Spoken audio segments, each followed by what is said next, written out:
All right. Paternity leave is over. I'm back. We're back. It's a Cowboys and Coffee podcast. D, welcome back. How's it been the last few weeks for you? Fantastic. Got little fella.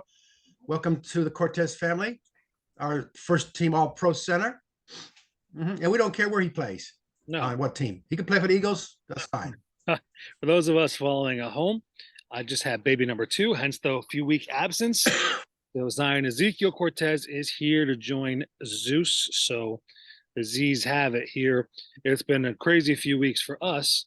Been a crazy few weeks for the Cowboys of downs and ups. So let's go back, D. Let's jump right into last week. Cowboys just beat up on the Rams. It was a beautiful experience to have a nice early victory on Sunday and be able to enjoy the rest of the day. 43-20 victory over the Mhm. Rams. What was most impressive to you throughout the victory, or what stood out to you, I guess, across the board? All right. So I got to break down the tape a little bit through other people breaking tape down. I'm going to have to go back two games. You find Dak now has control of the offense. That's what you're seeing. Great quarterback. They've won these two games because of Dak Prescott, by the way. Let me just teach your viewers, some of the viewers, what goes on about quarterbacking. When you deal with defense, it's scheme, it's team. When you're dealing with the offense, it's one person, quarterback, your quarterback. And that quarterback controls the whole tempo of the game. Scheme comes along, but if you don't have the quarterback, as in, let me name some teams. As you know, the New York Giants, 40 million for what? Thank you. And by the way, the best as he did was last year. That was his tops. And I just want to put that out there about quarterbacking, not throwing a football, quarterbacking. Right. Well, listen, the Cowboys went out. Their offense put up 35 points. The defense put up or 34 points. The defense put up eight from or excuse me, nine from a pick six by Deron Bland, who we'll talk about in a minute, and a safety on the punt block by Sam Williams. Cowboys still not put up 34 points on a team that's not awful. You know, they held these receivers in check of a very good Rams offense who can push the ball around. You know, Cooper Cup. If you told me Cooper Cup was going to have four catches for 21 yards and Puka Nakua would have three catches for 43 yards, seven catches for 64 yards on the day, no touchdowns, man, how could you drop a better scheme than that? The reality is, Dak is showing to me when he moves, when he extends plays with his legs, he is as deadly as perhaps the upper tier. I won't say as anyone. Mahomes is obviously still in a presence of his own, but besides that, he's in that upper tier of quarterbacks who can kill you, and he showed that. What do you have? Six incompletions on the day, 25 of 31, 304 yards, four touchdowns. Yeah, big deal. Didn't matter. They won by 23 points. I think it's been an excellent day for Dak, and he's showing that he might even be in that upper echelon of, is he in the MVP conversation? It's possible. I haven't really looked at that yet. It's so early in the season. It's so early. We've heard of MVPs before. We're not even in the league anymore. So all that stuff is premature. I'm not into hype. I'm not into hype. Everything is hype. I'm not into hype. I'm into let the season go on. Now, I think they've worked hard to get this offense going. And this is with not the best pass protection or the best running game. And he's won these two games. Let me address something to clarify something and go against what people say. He hasn't won against a good team. He's played well against the Philadelphia Eagles defense. He owns the Eagles. So what are we gonna do? Is he playing against 85 Bears next week? No. The Steelers defense is 72. Doomsday? No. Come on. I mean, he's beat the Eagles last year. They put up 34, 40, whatever you want to call against that great defense last year. And the defense last year was better than it is this year, by the way. Right. And you know what? Um, People talk about back chokes in the playoffs or big games. Oh, he went to the Bucks, who beat him last year in the regular season. They went to Tampa to face Tom Brady, who never lost to the Cowboys.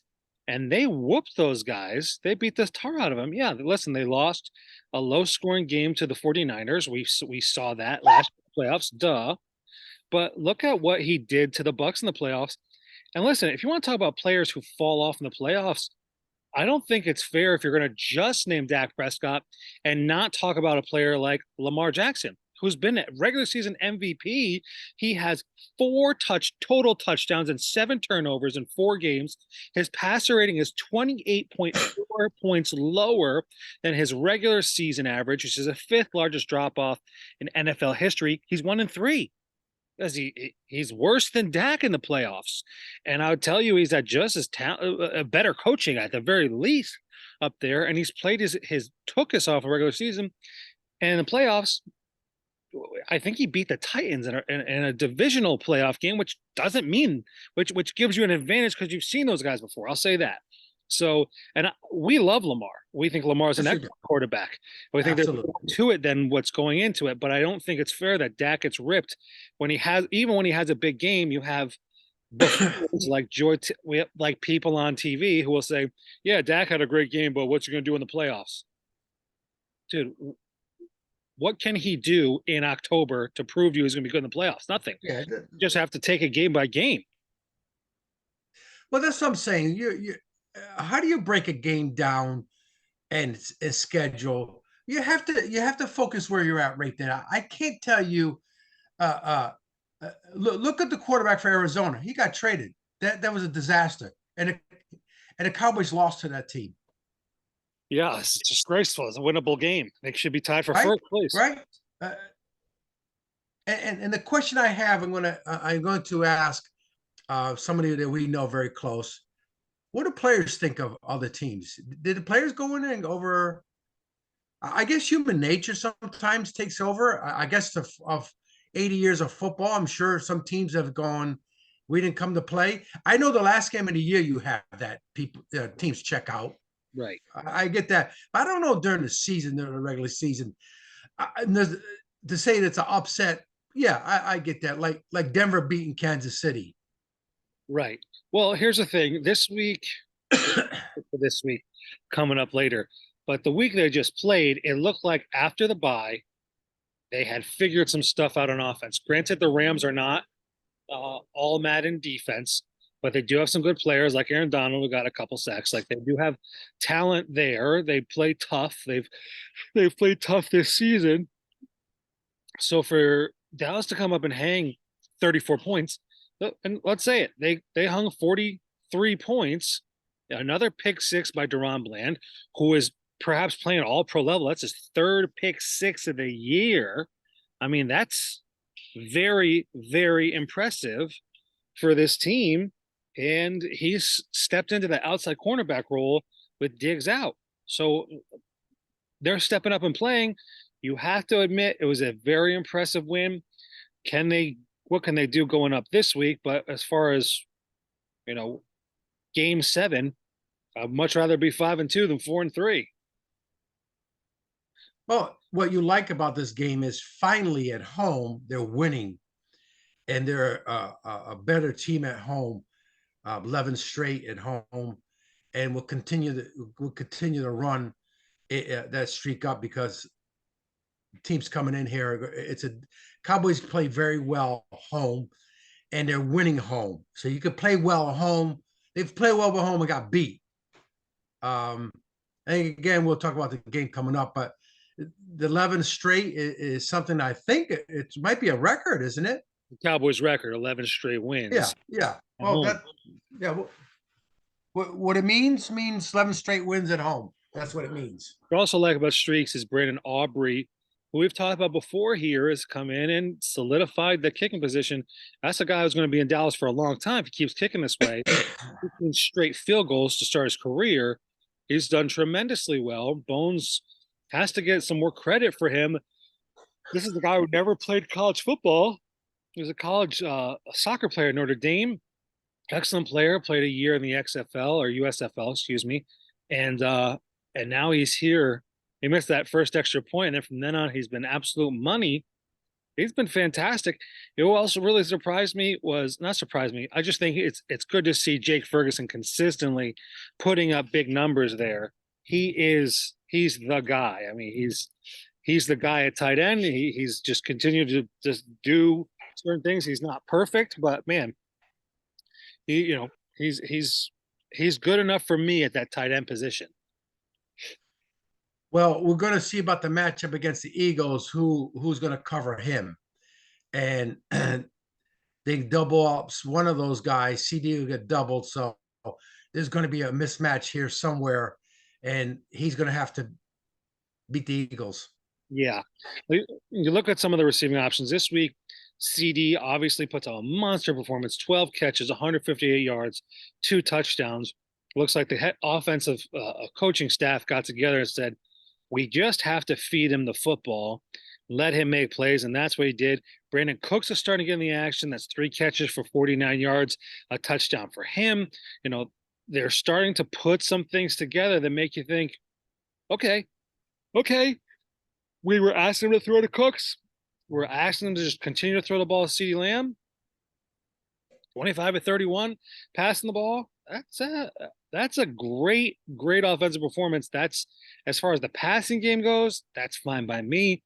As far as the running game goes, there's still meat on the bone. There's stuff to be desired, but I think that's up to the offensive line, and we're gonna have to figure that out going forward.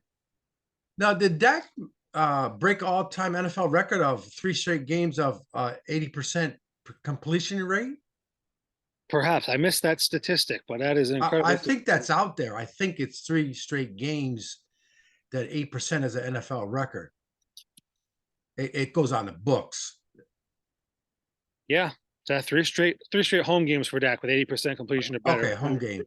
NFL history, but Yeah, hey, we'll take it. It's on the books somewhere. It's on the books.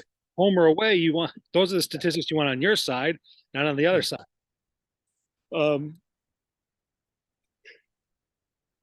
I still have to drink my coffee. I'm drinking my coffee.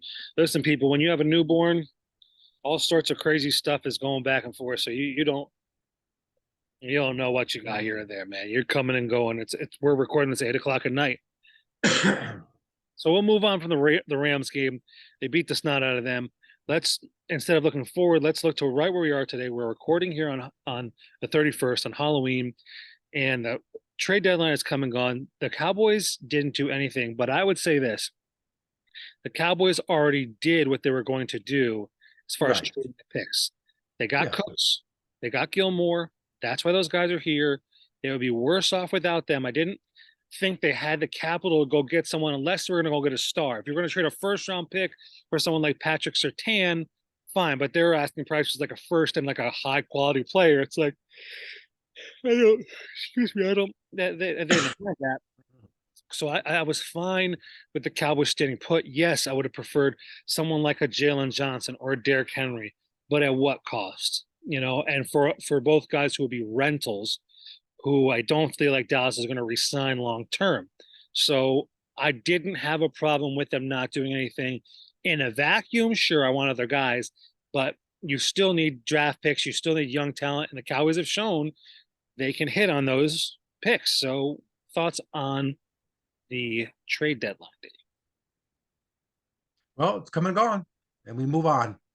Suppose that they did their free agents last year, and they brought in all one offensive and defensive player, and that one defensive back with the ring on his finger is our Herb Adderley. Correct me if I'm wrong. Actually, Hankins also has a conditional a 6th-round pick from this year that went over too, from the pick. He's been worth that D tackle. I would say they've definitely gotten value out of the trades. Yeah. Hankins and Gilmore and Cook. I think that's fine by me. No. He re-signed this year. You're correct. He signed. So, he wanted to come back. Right. He wanted to come back to Dallas. He loves them. Right. Let's move on then to this week coming up. The Philadelphia Eagles.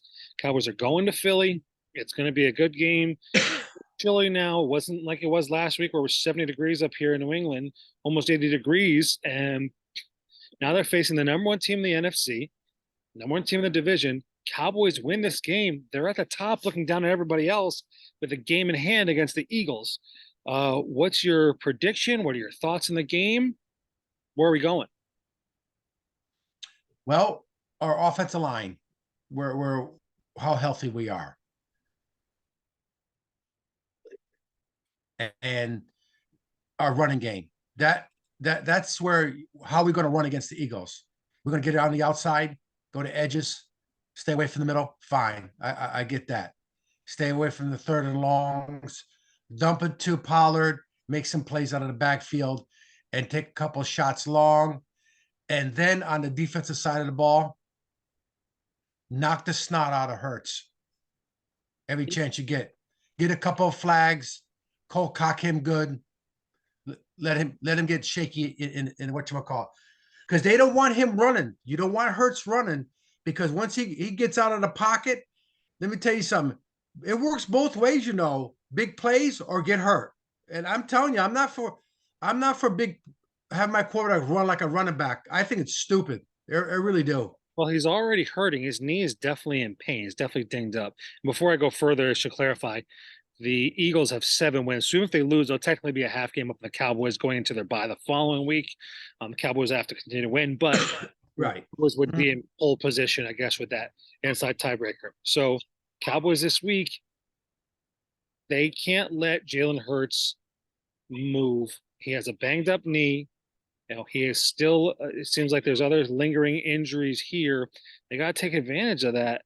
And, can't let A.J. Brown beat you. And we say this every time. The GM for the Titans, who made the trade to get rid of A.J. Brown, to get a first round pick, who you would hope would become A.J. Brown, is dumb and should never have another job in the NFL again.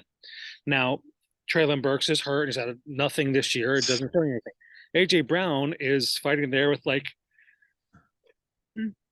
Jamar Chase, and I think earlier that's top of the list. Maybe Puka Nakua, that second receiver for first team All Pro.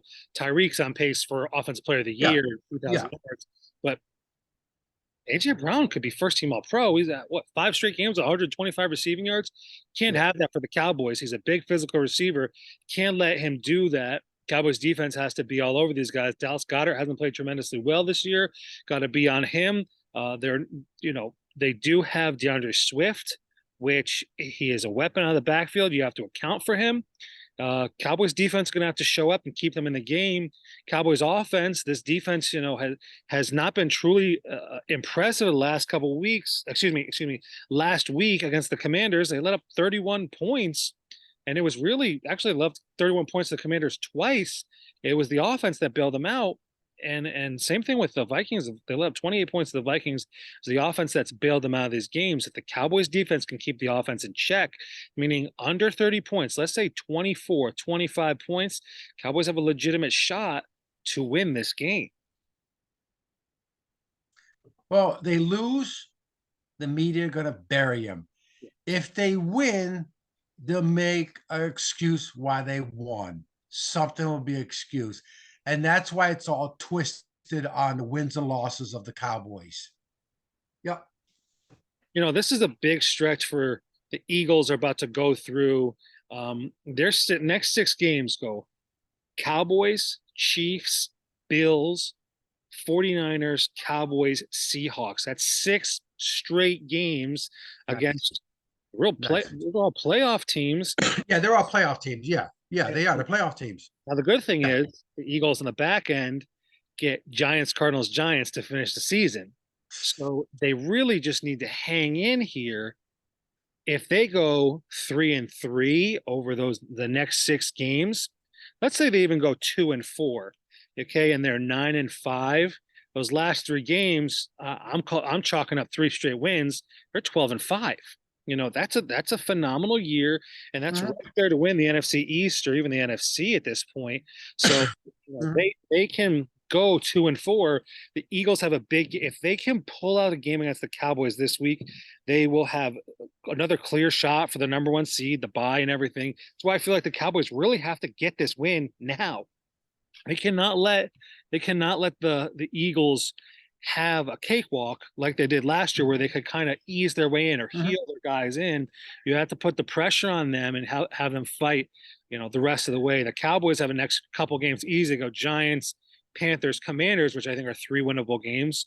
So let's say they beat the Eagles and then they win the next four. They're 9-2. Excuse me, the next three, and they come down the stretch with their tough games: Eagles, Bills, Dolphins, Lions. The last game against the Commanders. I could see them at.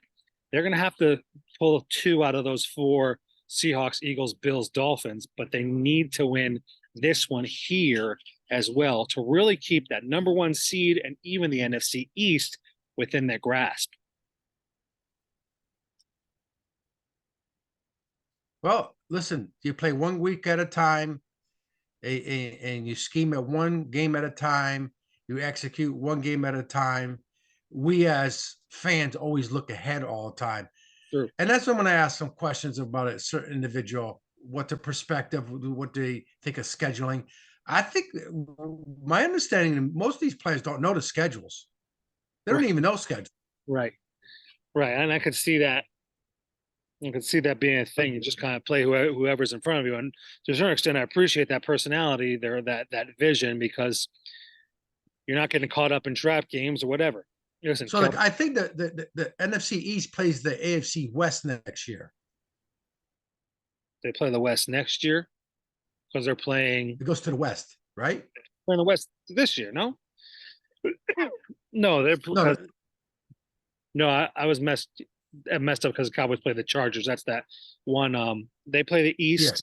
Oh, they play the North next year. yeah. East, I thought it goes back to the West. West. It's the West. You're right. You're right. It's the NFC West next year, which could have two new head coaches, Oh, there's gonna be two new head the Chargers and Raiders. coaches, one at least. Yeah, yeah. Chargers, It's how smart the Raiders are. right? Correct. Um, Cowboys have to take care of business straight ahead. There can be no questions asked. You want to be an elite team. Listen, everyone's gone through a shaky issue. Every team has had to fight their battles, so to speak. I mean, look, the Eagles lost to the Jets. Okay, they lost to the Jets, and Jalen Hurts looked horrible in that game. It happens to even the best teams. 49ers are on a Right. three-game losing streak. They looked impossible to beat, and now Brock Purdy looks like Mr. Irrelevant again. So Cowboys had a shaky game against the Cardinals, 49ers. You got to beat good teams to be a good team. That's what's coming up this week against a division rival who Yep. I don't think they're as good as they were last year. I think 7-1 is they're good. I'm not going to suggest they're not. Last year, I thought they were a Yeah. juggernaut. And if Jalen Carter is iffy this week, I think that puts even more onus on that front four of the Eagles to really. He's our or Davis Is Jordan Davis or Jalen Carter? is Davis. He's a role player. Davis is a role Yeah, player, anyways. He's a yeah. role player. So what's his issue? Is he going to be able to take any snaps? But we'll see. And yeah, Cowboys have a big chance. It is Jalen Carter. He had a back injury, and Oh, really? possible he could play this. He's got some good news on Jalen Carter. I'm trying to see what it is here. Of course, I happen to click the one link that's super difficult for everyone to open up apparently on the internet that I have. Um, Carter, let's see. Start the game. Carter's Jones, but again, want to go out there. They want to see him practice. We'll see what happens. He's getting treatment. It's possible. And Cam Jurgens has missed the last 4 games, and it's possible he plays this week, or he just starts. He just got off the IR window, the 4 games, so they're going to see if both those guys can play. But listen, whoever you play, whatever players are on the field, you have to go win the game. Cowboys doesn't That's matter. it. You just have to take care of business. Yep. They're a good team. They're a very good team. They're in the upper echelon of the NFC. If you want to be in the upper echelon of the NFC, you got to. Cowboys win the next 2 weeks. Guess what? They're on top of the NFC, looking down at everybody else. Well, listen, we thought at the 49er game that would go beat the 49ers and just roll, baby. Just roll it right out till next year and win it all. That's it. What you have as far as a good team. You could be picked off by a Redskin team at the end of the year because it's a meaningless game. But I'm talking about go out and get the offense together and get the defense attacking like it should attack, and the offense putting up points. And it would. I don't know if asking this is too much. It's too much. Here's what was too much. All the Giant fans and media coming back and thinking that offense was going to put up 30 points a game. Now I always go back to and stuff. The Redskins. Nobody was talking about the Redskins, but everybody was saying, "Oh, okay, Daniel Jones, the media, all that, all right." They're gonna put up 30 points a game. Did you really think that? Did you 3 touchdowns? I didn't even know if you're gonna get 3 touchdowns out of a game, but they were written down because Tiki Barber, 100 out of 100. That's what you get. Yep. Garbage. Listen, we're close to the end here. I want to know anything you want to. Let me say something else. The Cowboys have a chance to make certain people in the media get off their backs for a few weeks. You win, as you're Mhm. breathing. You lose, the same thing. You're going to keep coming back. You can't beat the good teams. Yeah. Even though they have beaten the Eagles consistently in the regular season when Dax played, you got to go out and take care of business this week. You have to let these guys know that you are going to be riding with them the rest of the year. Don't give them any breathing room. Don't let them rest anybody. Make them play hard and grind out. I think the Cowboys have good depth. But then the Cowboys, even when they have to slide in like Chuma Doga, left tackle, or Seam Richards or Tyler Bass, I don't think they're all world players. I think they're good enough to slide in and do what they need to do. And got to keep coming after it. This is why I love Michael Parsons on the team because he don't take his foot off the pedal. He's ready to ride or die on the internet. He'll go out for his boys and go out there. You know, I love him. And somehow he's still the betting favorite for NFL Defensive Player of the Year, which I think is impressive because there's some other guys putting up incredible sack numbers. It just shows you how impactful he is, and he's getting that recognition from Right. which we all know how great he is. Yeah. It's nice that Cowboy is getting that recognition as well. It's not solely about sack numbers. He does everything. So Yeah. He makes the whole defense better. he does. He makes everybody better. Now, before we go, anyone now you got a few minutes left. Anyone you want to shout out to this week at the end of the show? Our cousin Richie. He's doing a little better, thank God. But I want to say this. Usually, he's in our prayers. I just want to tell you about those Texas Rangers. They're there, baby. You know It's what that good to means. see when local teams win. They all win together. Tampa had it a couple years ago. They're all Yeah, winning everything. yeah. Lightning, the Buck. But at World Series, what's the score in the World Series? How many games is it? 2-1. The Rangers just pulled ahead last night, though. As of this recording, they are. Let me see. It's currently 8:20 at night. It was bottom first 0-0 in Game 4 in Arizona. So if the Texas Rangers win tonight, they're up 3-1. We're Thank we're pulling for Rangers. you. That's all. That's all, baby. We're I gonna have World Series. We're gonna have a World Series there and the Lombardi Trophy out of that's the what I'm same. really They're across the street from each other. listen. That's what I'm hoping for. I'm gonna shout Hmm. out to my wife Dulce, who is an absolute tank, who pushed out a 10-pound baby 3 weeks early and is just out, just moseying around, just doing her thing. I'm like, honey, maybe you should rest. That she's an animal, so in a good way. Yeah, So she's an animal. Yeah, yeah. Your mother's an animal too. she's an animal.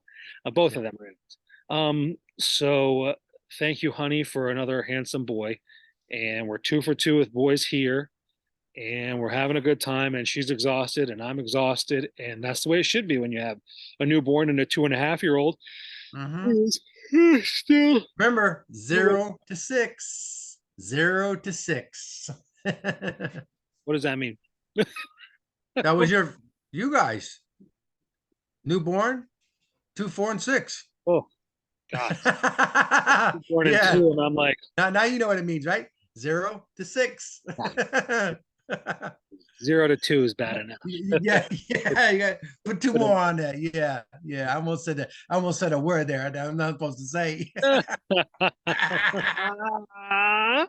Oh, listen. All right. It's been fun. I'm glad we're back here. Parental leave is over, and I'm starting a new job in a couple weeks. I'm just got voted in senior pastor at Parkway Church in Norwalk, Connecticut. So that's fun. I'm excited. I love my church, Bethany in Stamford, Connecticut. Bethany Church. We love you guys. Thank you for everything. I'm ready to move on to senior pastor leaders. Ready to move to just a different place, and we're excited for that. And I'm ready for that too. So fun changes going on, and I'm ready for a fun change for the Cowboys to win the Super Bowl this year too. So let all the changes come. That's what I have to say.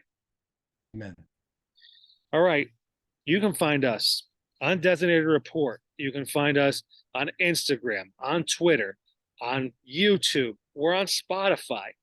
Cowboys and Coffee podcast. We've got new stuff coming out every week, unless we're on parental leave. And spoiler alert, we're not going to be on parental leave for a while. So that's it.